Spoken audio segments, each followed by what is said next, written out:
Packers travel to Dallas to see the Cowboys. Micah's back in town. The most anticipated game of the season, of the week for sure.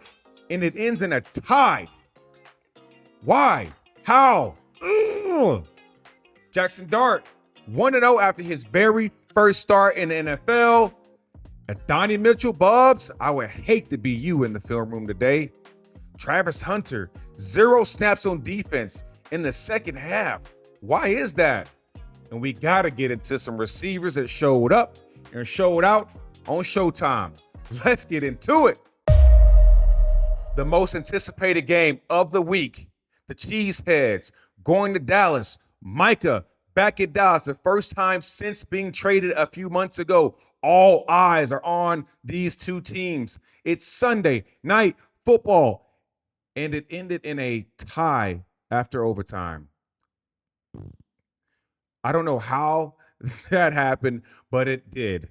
However, the guys lit the scoreboard up. It was 40-40 at the end of the game in a tie, and I remember thinking, like, so what's next? The game's just over now.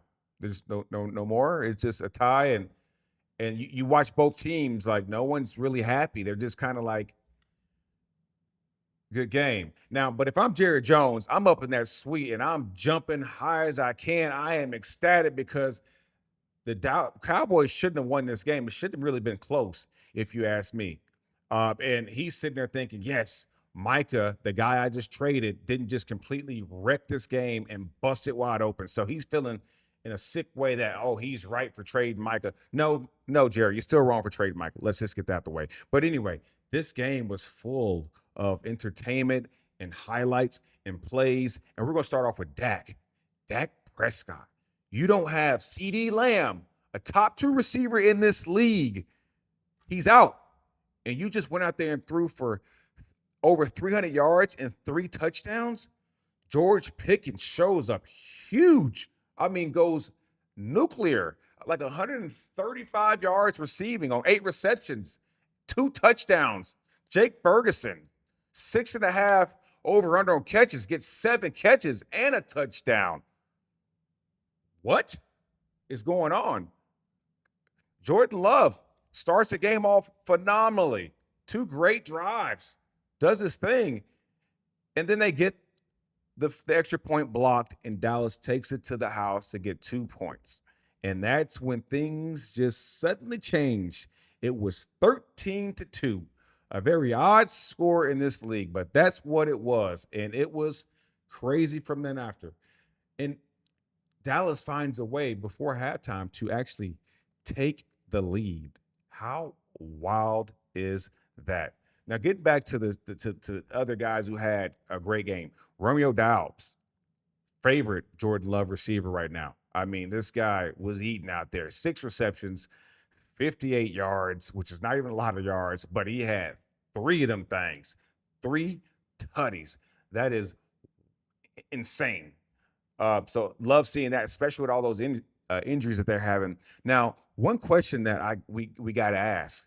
Look, 2 weeks ago, we were all ready to say Green Bay Packers have to be the favorite to come out of the NFC to go to the Super Bowl. They just have to. The way they beat up on Detroit, what they did after that was like, what's going on? But they have cooled off so much. And now they got me asking, are they contenders or are they pretenders? Because Dallas has got one of the worst defenses right now out there, and they just held strong and went blow for blow with the Packers. So, I know the Packers are dealing with some injuries, but I did not see this game being as close as it was. Now, we got to touch back on Micah Parsons, his performance, what's going through his mind this week, his feelings going into this week. And it should be noted that I have been traded before, and I have signed a new contract with other teams, and you have it circled on your schedule as a game that you want to play very well in and have a career type of day, but also you want to win the game. Now, I could say Micah probably didn't really do either one of those things. He had a solid game. He definitely affected the game, and it obviously ended in a tie, but He had what, seven quarterback pressures. Six of them came in the fourth quarter in overtime. So that's telling me he was relatively quiet for majority of the game, especially in regulation. But he did have a game-changing play. I thought Dak was about to walk in for a touchdown in overtime, and he runs from the opposite side of the line around and tackles him before he can get there, and that sealed the drive for them to only kick a field goal. But look, he came out and said in his presser, giving up 40 points, that's unacceptable for me and everyone. And I completely agree.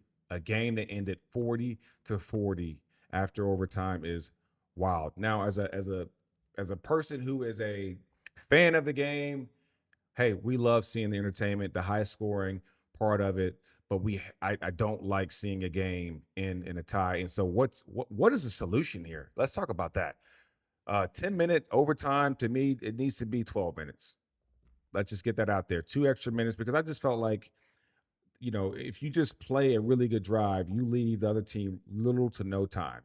Uh, Dallas ended up driving down there for probably 5 or 6 minutes of that OT, which left the Packers with time, no doubt. But you throw in another possession potentially if you have it at 12 minutes, and if it is still tied after the full regulation of overtime, I think you go over to, like, I don't know, the soccer rules or something where there's a uh, sudden death type of situation. Then you go back to the old uh, overtime rules where you get a possession, and if you kick a field goal, then the other team gets the ball and gets to go try to match that. But if you score a touchdown, game is over.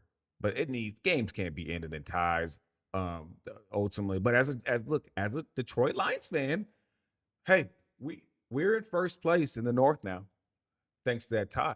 All right, so we'll take that. All right, we're sitting in a good place right now with that, sitting 3-1, and the Cheeseheads are what, 2-1-1, which is crazy. But also let's talk about the best pick. I had a play that I came out with, and it was Levante Turpin over, I think, 19 and a half receiving yards, and I also doubled down and said, hey, over in rushing and receiving yards, which was like 38 and a half. He hit the receiving one with ease. He had 3 catches, 30 yards. So that was, really easy. Did not hit the rushing and the receiving prop. And there was one play where he gets that reverse all the time.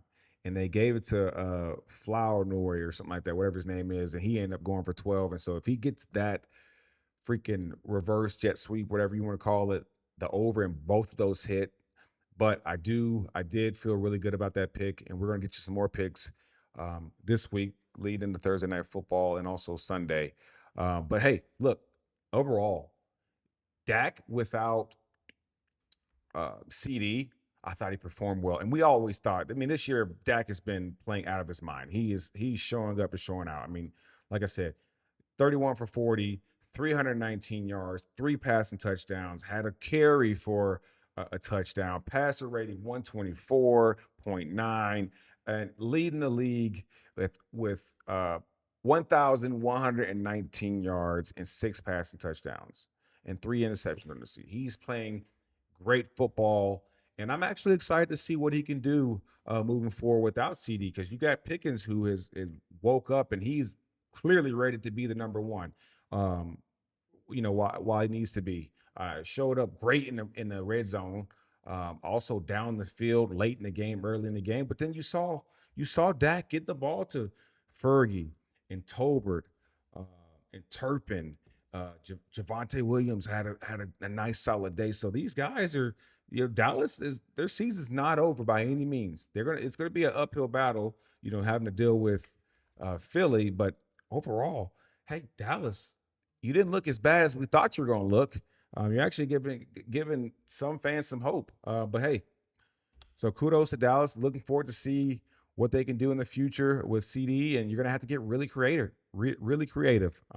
But before I end this one edge that I did see that Dallas had, which they have to do, is special teams. Special teams is huge. I mean, that should actually be able to control the freaking lines in sports betting. with Ardry, the kicker. I mean, that guy's nailing 60-yarders like they're chip shots. I mean, what is going on with these legs in the league right now? These guys are banging long field goals and they're hitting 60-yarders convincingly. Like they're not barely hitting, they're hitting the things. And on top of that, hey, Turpin at a kick return. I mean, he had some explosive plays out there to get him to the 50. So you only needed a first down before you brought the kicker on to kick a field goal to secure points at that point. So, hey, Dallas, you're finding a way. You're playing good team collective football. Look, we know that your defense is a little sketch at times.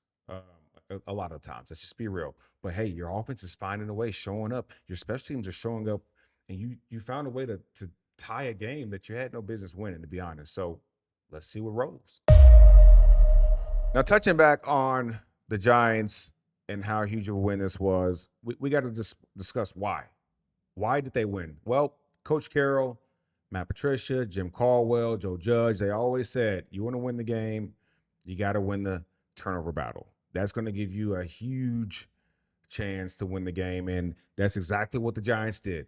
They not only got the picks and the fumbles, but they also took them back into their territory and made the field so much shorter for Jaxon Dart, especially with Jaxon Dart having lost Malik Neighbors probably for the season.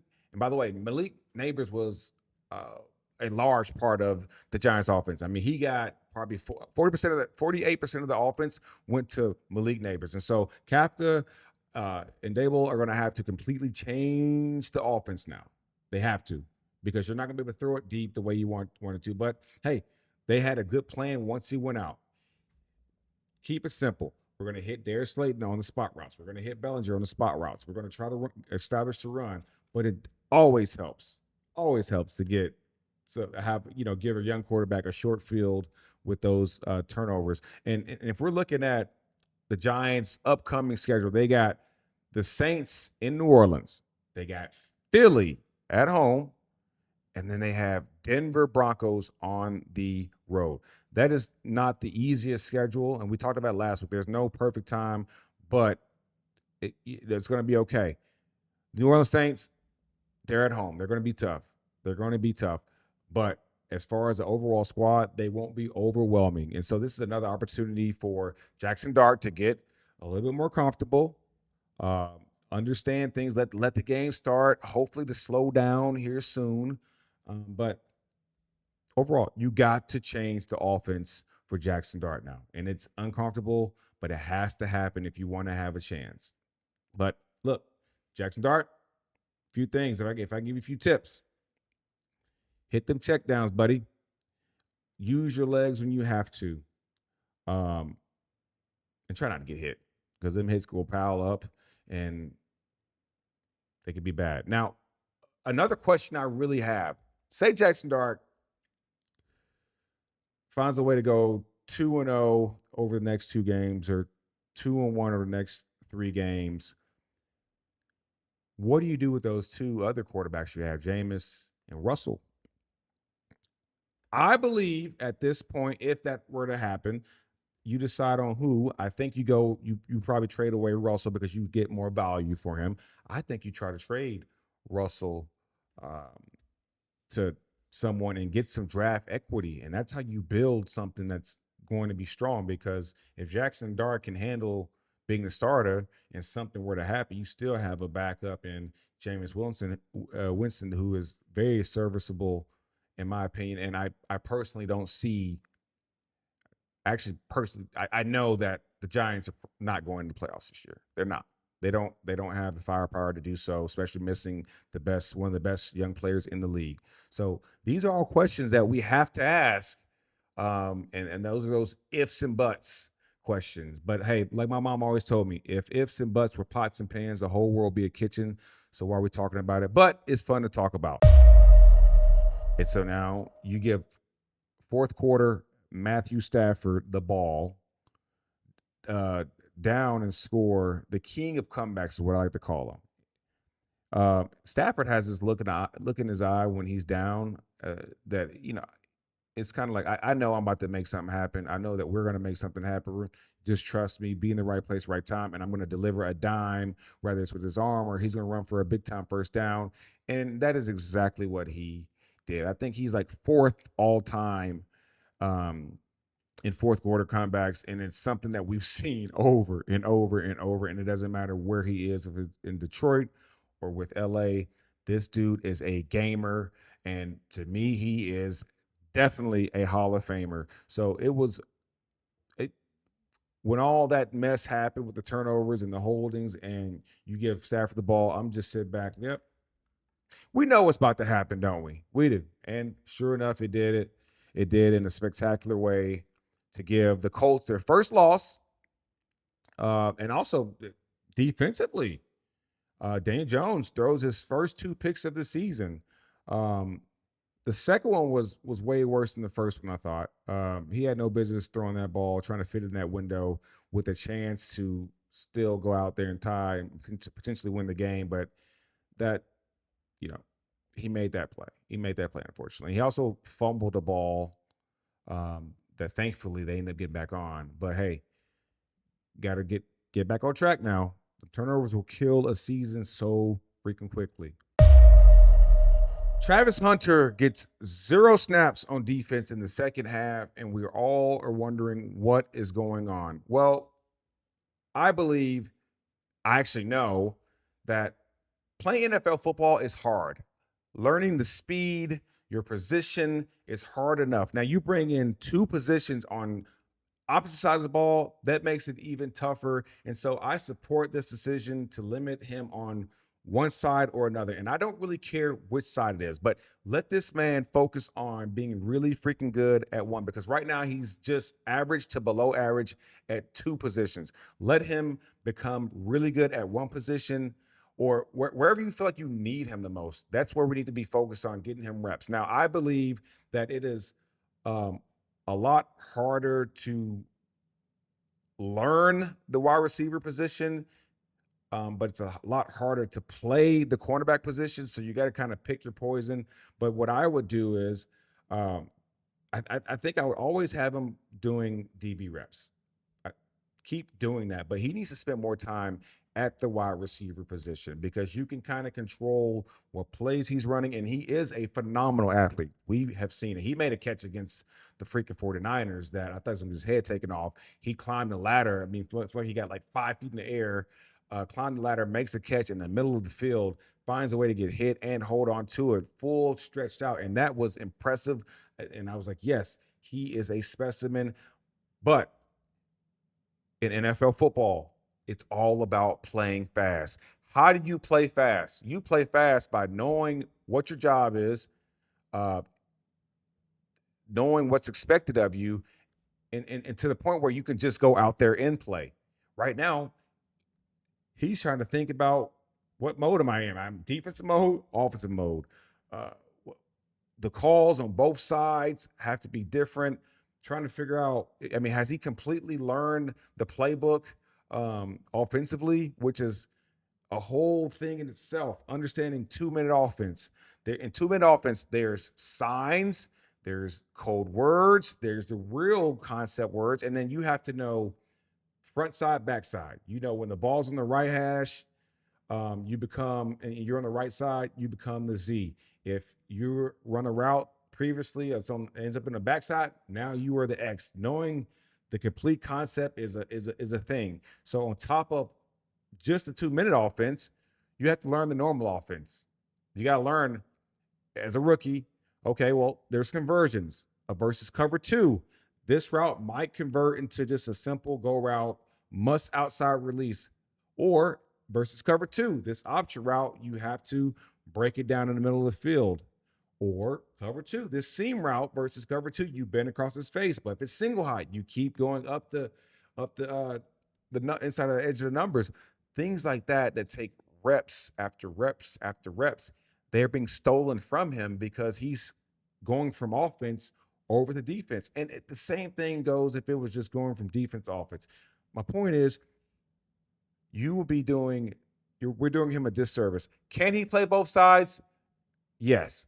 The film I've seen, he's made plays on both sides of the field. And yes, you gave up some catches to Jamar Chase, who's one of the best receivers in the league. And I know if I was still playing, I would be looking forward as a receiver going against this young fella simply because of the time. I know that he's not getting the appropriate time to hone in on his skill of being the best possible cornerback he can be. And so that's really my biggest argument.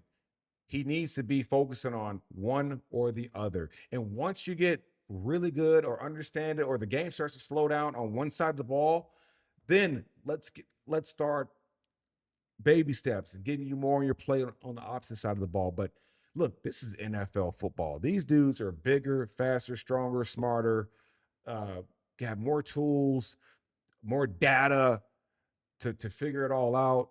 You got guys who are focusing on in the data world, uh, you know, how many steps you're taking, how many yards you're running a game, and on top of all that, like over long term, that can't be good for your legs. Running on both sides of the ball nonstop, those quick twitch, making breaks, stopping on a dime, uh, those unplanned steps of tackling and making plays. It's tough. And so I just don't even see this being a long-term option because it is so freaking hard just to play one side of the ball, let alone two sides of the ball. And so I'm really anxious to see what the 3-1 Jacksonville Jaguars are going to do moving forward with Travis Hunter, but also just in general because they are a sneaky 3-1 and they just beat the freaking 49ers. And I know the 49ers are beat up a little bit, but they are still a good team. They beat the 49ers and they're 3-1 sneaking around here. Now we got to show love to my receivers, the ones that showed up, showed out on Showtime.